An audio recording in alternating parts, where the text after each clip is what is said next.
ang populasyon nito? Ang Barangay Valdez, Florida Blanca, Pampanga. At ang populasyon namin is more than 10,000. Paano po ninyo natutukoy ang mga lugar sa barangay na pinaka-apektado ng panganib? Yung mga baha, siyempre, low-lying. And sa mga portion sa ilog, yung eroded portion. Yun lang. Pero so far, I'm happy to tell you, last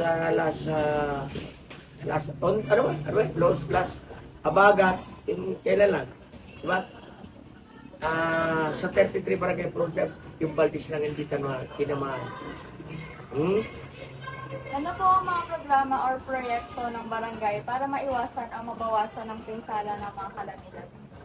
Dapat 3 step ahead ka dyan. Yung halimbawa, palaging maintain mo yung cleanliness ng mga waterways. Halimbawa, yung mga kanal. At saka yung mga tinitingnan mo yung eroded portion ng ilog natin na medyo, so far ngayon maganda because yung ilog natin ay malalim. So malayo siyang mag-overflow. Mayroon po ba kayong mga itinakdang evacuation center at saan po ang mga ito? Yes, there is. In Puno Sabado and this one. At yung barangay yun. Yan. Give. Dalawa yan. Meron po ba kayong mga regular na pagsasanay or drill para sa mga residente at ano-ano po ang mga ito? Halimbawa, yung drill, halimbawa, yung lindol. Pa? Yung earthquake drill. Meron fire drill. Mga ganun. Ano po ang mga unang hakbang ng ginagawa ng barangay kapag may paparating na nangyayaring sakit? Inform the people through megaphone or sa natin to Valdez Information Center.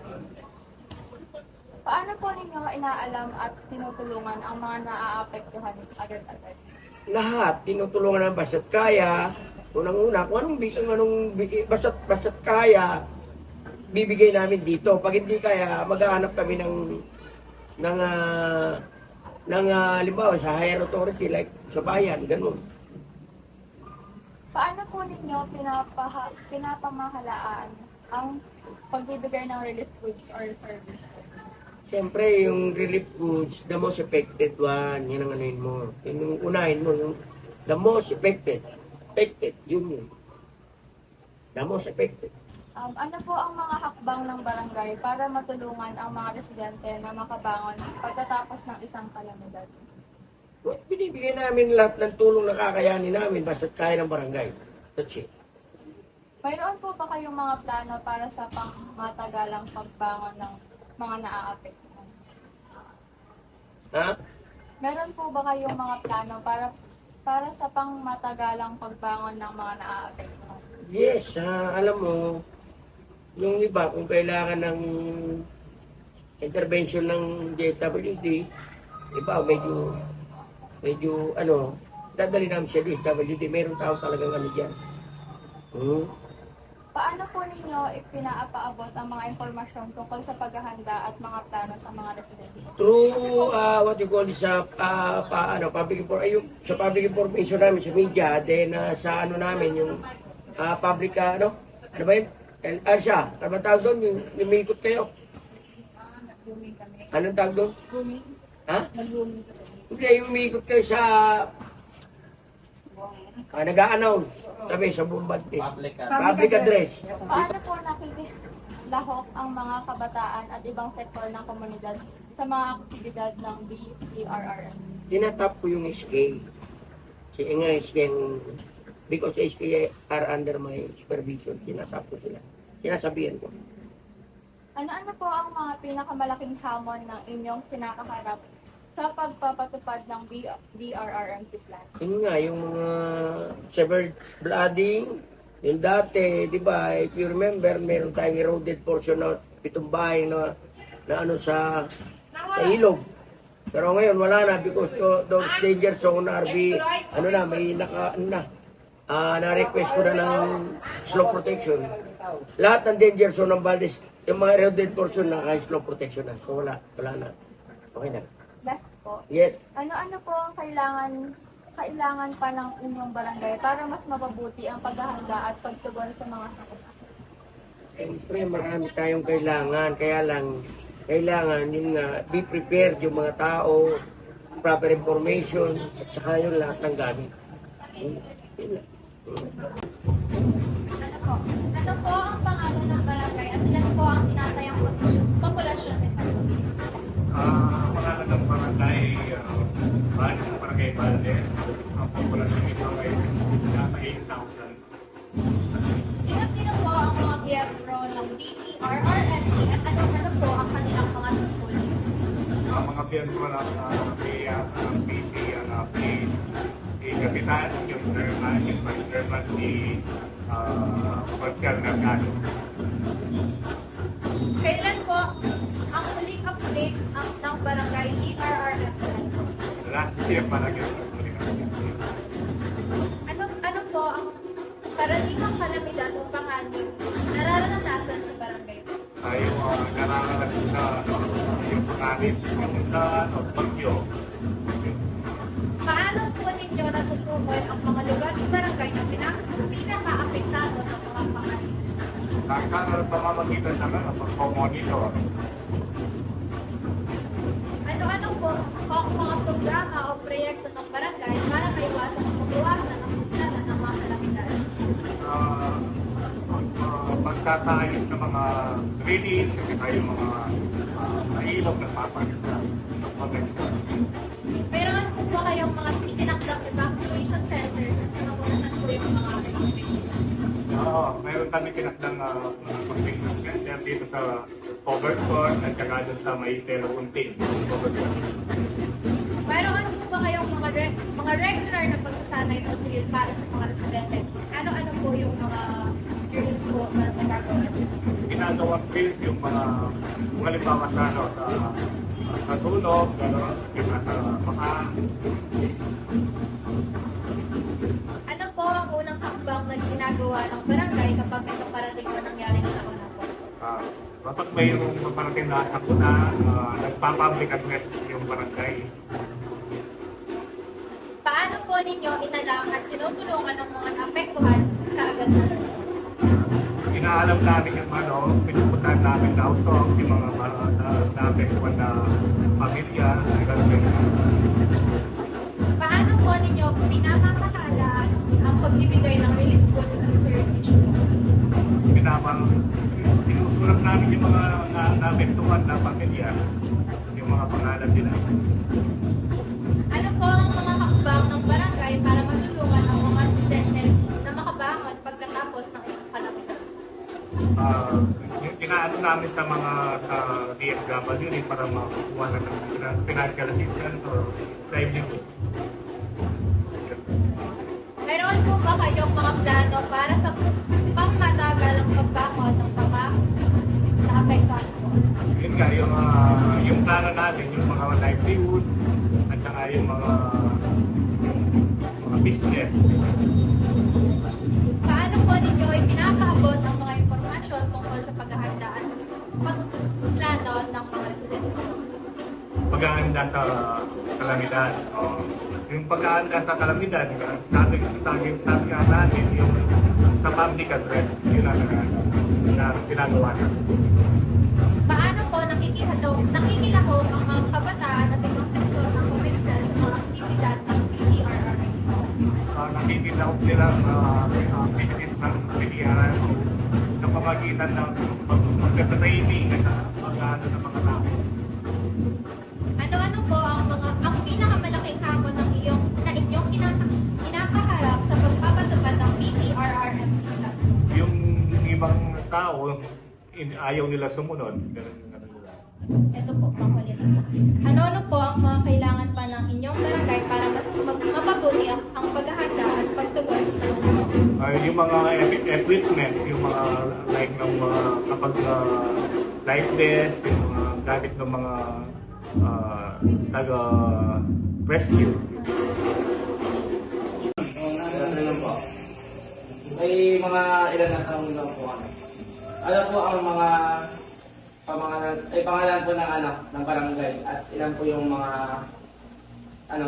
yung population po dito?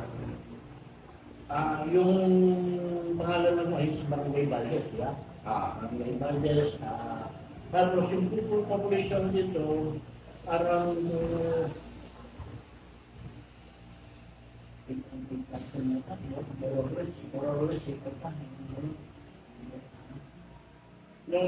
Sino-sino po yung mga miyembro po ng BDRRMC at ano po ang mga kanilang tungkulin?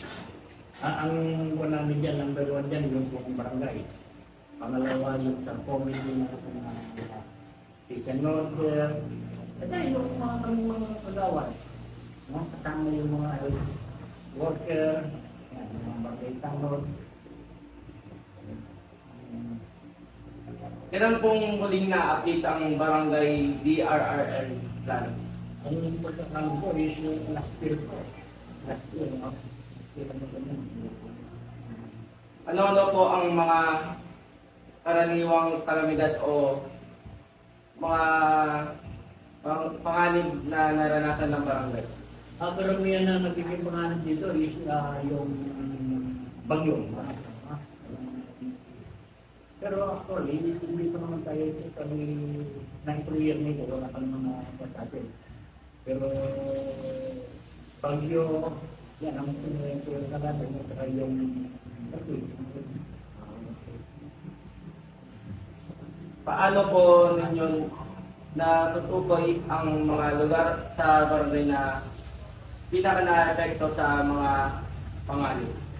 Yung karamihan, yung mga na-apektuhan na yung nagre-report dito sa barangay at ang di-inspection.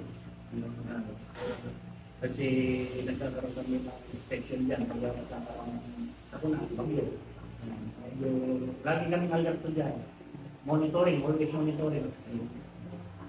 Ano po ang mga programa o proyekto ng barangay para maiwasan o mabawasan ang pinsala sa mga kalamidad? Nagbibigay kami ng early information kung ano may darating na bagyo, binibigyan namin agad ng babala ng mga tao. Pangalawa, nag-prepare kami ng mga gamit. Tulad ng yung gamot, yung pagkain, saka yung gamit in case na nandiyan na yung evacuation para mag-evacuation yung mga tao. Mayroon po ba kayong mga hinakdang evacuation centers na nasa po ang mga ito? Of course, meron kami nakahanda dyan. Number one dyan, yung mga cover court. Dito sa Barangay at saka doon sa may Telagutin. Cover court din. Mayroon po ba kayong mga regular na pagsasanay o drills para sa mga responsable o ano po ang mga ito? Meron kami training dyan, lalo-lalo yung mga barangay tanong namin, no? Yung number one dyan, yung first aid. Yung first aid, kasi mga ito, may nangyari sa mga tao natin, kailangan ma-action ng kagad dyan. First aid, at saka yung training mga kung paano ka mag-responde. Yung mga gamit, tulad ng ambulansya, yung mga gamit mo yan. Ano po ang unang hakbang ng ginagawa ng barangay kapag may paparating o nangyayaring sakuna? Yes, sabi ko kanina, yung number one yan, pag nalaman natin na may paparating na sakuna, number one yan yung information guide, no? Nagkakaroon kami ng information guide para malaman ng tao kung paano ang magandang pagligas. Halimbawa, malakas ang bagyo, hindi kailangan nilabak yung mga tao, idadali na namin sa sa cover group, evacuation center. At naka-prepare na yung mga gamot, mga pagkain. Paano po ninyo inalaman at tinutulungan ang mga naepektuhan agad-agad? Yung number one na tulong dyan, yung una, yung pagbibigay ng mga pagkain. Pagkain na karamihan sila, makarami sila sa isang mga araw-araw na kailangan. Pangalawa, yung sanitasan nila. Hindi yung mga sasakyan namin, naka-ready yung kagad lang yan. Kung kailangan Di ba? Paano po ninyong pinakamahalaan ang pagbibigay ng relief goods at service? Yung pagbibigay namin ng pamagay na through house to house, binibigay namin ng laban. Kung alam mo yung mga naabutan ng mga sakuna, mga ito man, binibigyan namin laban ng gano'n. Kahit yung bahay nila, or either na kung nalabag na, sa mismong evacuation, kung yung binibigyan. Priority yung mga naapektuhan. Ano po ang mga hakbang ng barangay para matulungan ang mga residente na makabagong pagkatapos sa isang kalamidad? Magandang sentabilidad. Yun. Always take of information. Kung paano ang pagtulong namin dyan, yung through personal na ako namin. Ibig sabihin, yung mismong katawan namin, itutulungan nila kung paano sila pagsulong. Mayroon po ba kayong mga plano para sa pangmatagalan pagbagong mga naapektuhan? At yan, karamihan yan ang ginagawa namin pag ang natagalan. Sinasangguni namin sa munisipyo, sa municipal level, sa mayor, para masunasangat. Kasi yung barangay, hindi niya maibigay lahat. Kaya dinadala namin sa kataas-taasan ng gobyerno. Paano po ninyo pinapaabot ang mga impormasyon tungkol sa paghahanda at mga plano sa mga residente? Pero sila ng mobile, May Facebook po ba yan? yung Walkie-talkie.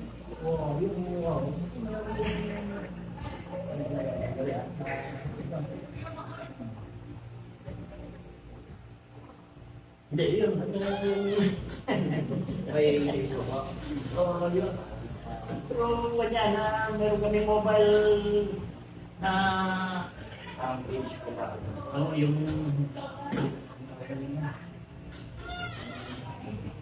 pinapasa namin kagad yan. Either na personal or through isa pa yan, online.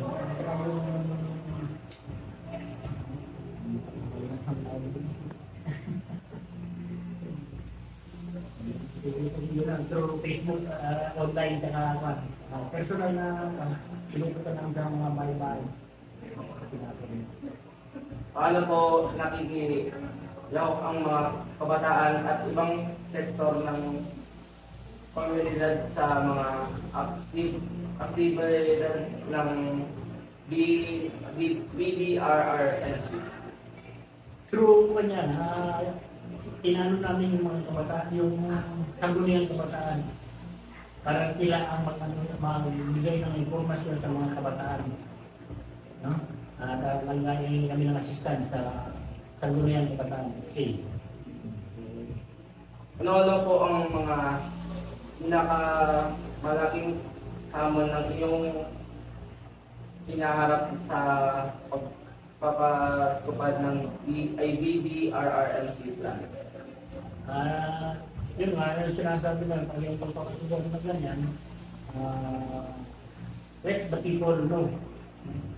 By means of yung lagi namin sinasabi, pinibigyan natin sa akin sila ng magandang information or babala sa mga darating. At ang preparation nila, ang prepare niya. In case of Ano po ang mga kailangan ba ninyong barangay para mas mapabuti ang paghahanda at pagtugon sa sakuna? lagi kami naka-alerto with sa barangay, lalo na yung mga kami, mga barangay council, kasama ng mga barangay kami, o 24 hours nandito kami sa barangay. Sila po.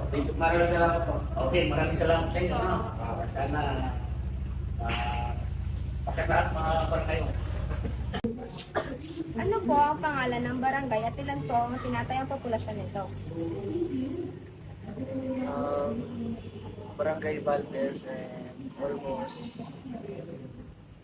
8,000 plus. I'm not sure for that. Sino-sino po ang mga miyembro ng BDRRMC at ano-ano ang kanilang mga tungkulin? Barangay official din.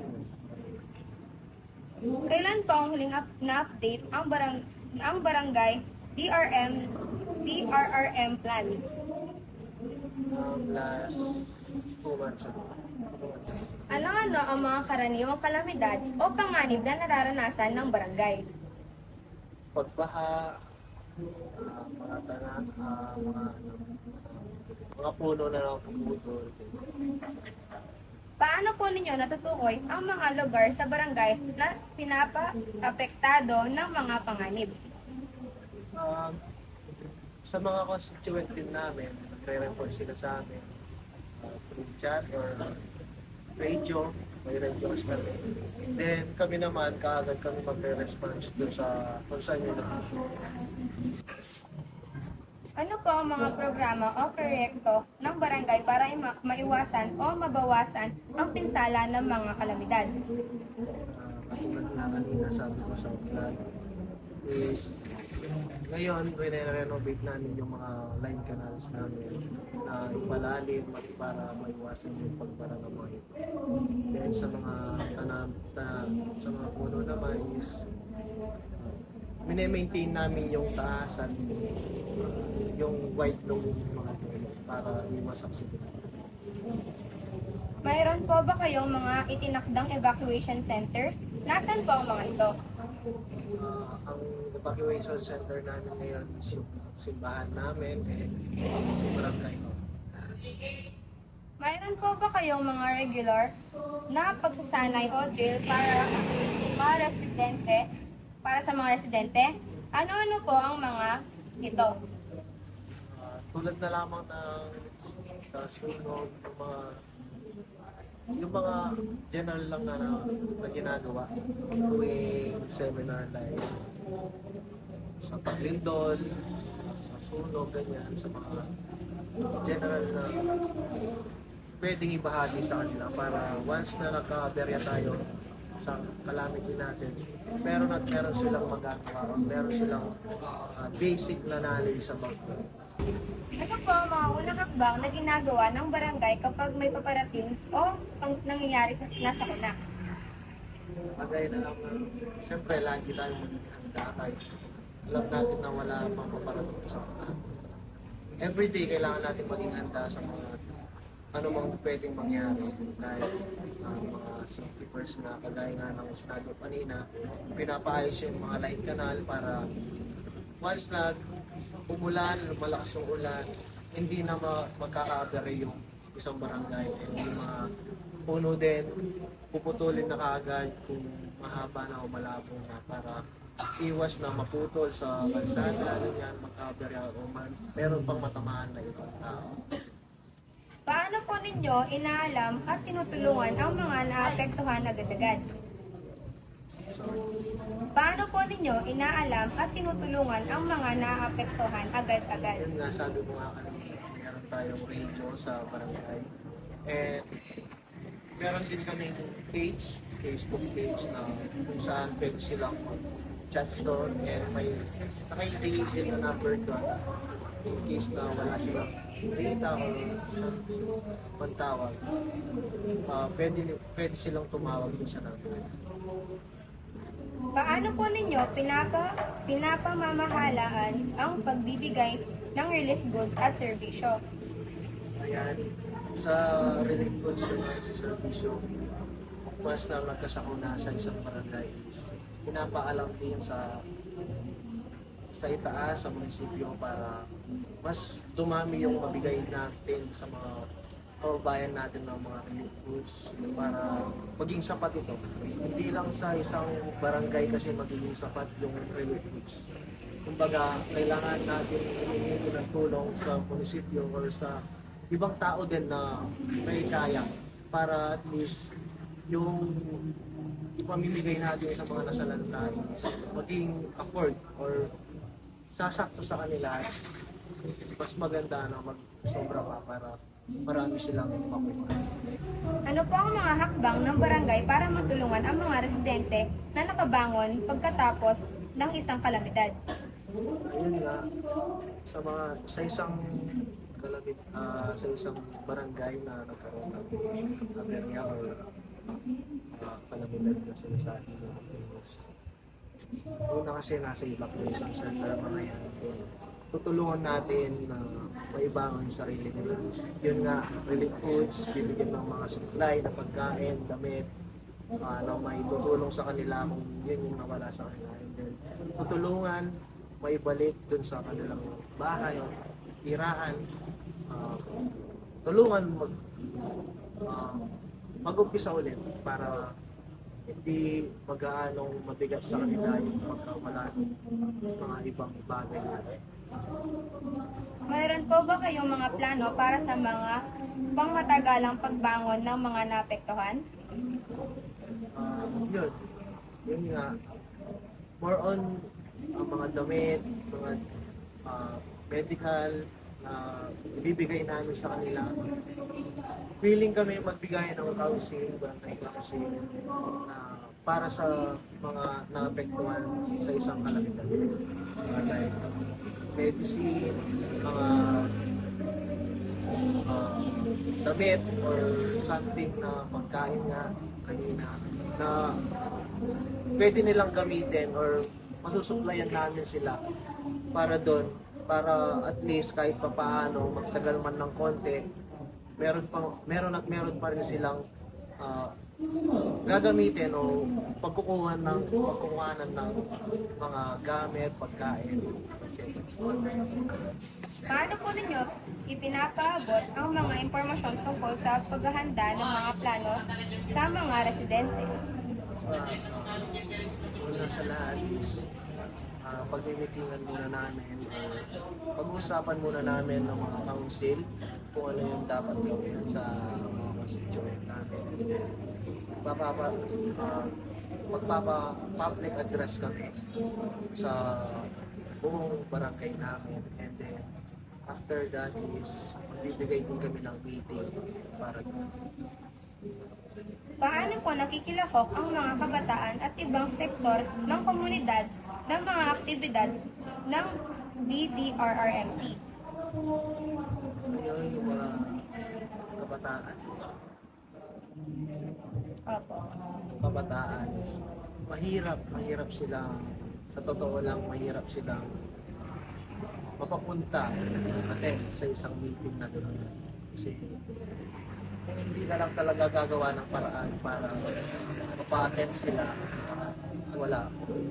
Yung magiging resulta ng meeting mo is wala kang attendees. Kaya gumagawa kami ng paraan, kagaya na lamang yan na bibigay kami ng scholar sa mga kabataan para at least isabay namin doon yung seminar na gagawin namin para sa kanila at makapakinig sila at yung aming programa is maging successful at kahit pa paano natulungan namin sila sa ganung paraan.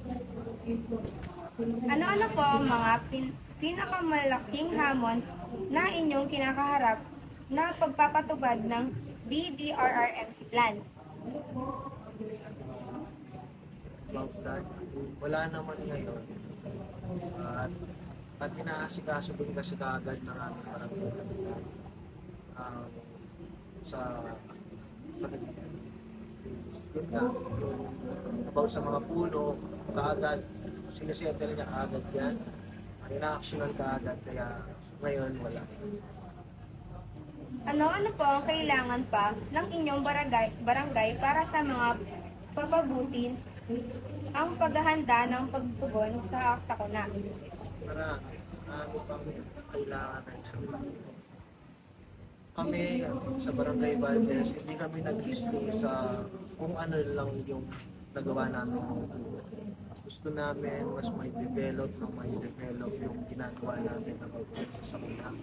And other program din. Hindi lang sa Sakuna. Gusto namin to improve that. Hindi lang mag-stay kung saan kami ngayon, kundi ma-develop para sa mga constituent.